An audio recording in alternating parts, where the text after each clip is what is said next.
3 months before my birth, the United States was hit with one of the most detrimental terrorist attacks in its history.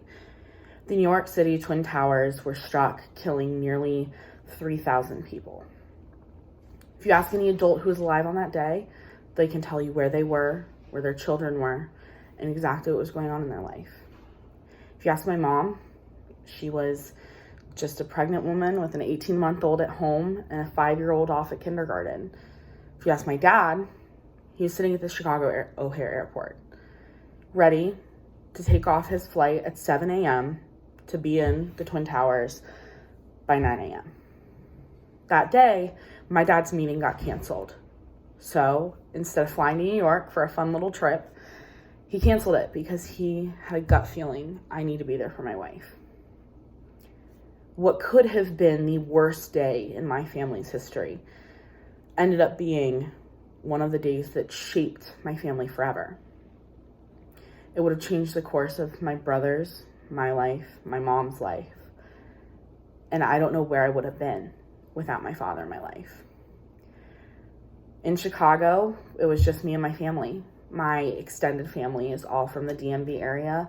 My dad grew up in Virginia and my mom grew up in Delaware. It was never something that I really thought of. I thought it was normal, but I think that having that experience of having everyone so far away really shaped my childhood. It changed my upbringing. 16-hour car rides were a normal thing. My grandparents, I didn't see them on a daily basis. Both my grandmothers died before I was born, so it's always been just my granddads. When I was in the 6th grade, I was about to go into middle school, one of the best times.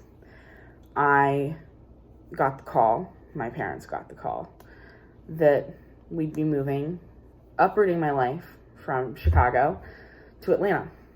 When I began middle school, it was rough. In Atlanta, kids start school August 1st. When I was supposed to have 3 more weeks of summer break, I was thrown into a new world. Southern hospitality, I learned, is sadly mistaken. It doesn't exist. The people that I met down in Atlanta, don't get me wrong, there are plenty of amazing people down there. However, it was a completely different culture. They, in the 6th grade, cared about handbags and the way you looked. But in Chicago, it was just normal.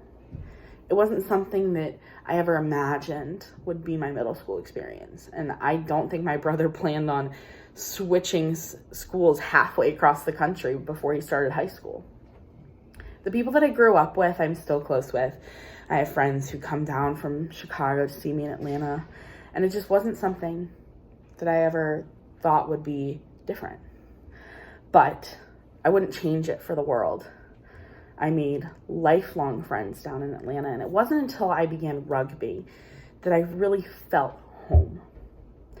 I was included. I was given opportunities that I didn't think I had.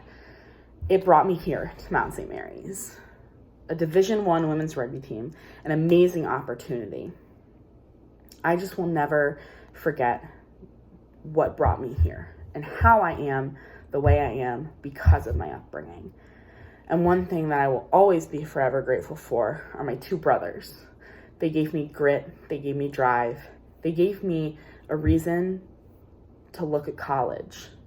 They gave me a reason to think that I was enough. And I will always be enough for them.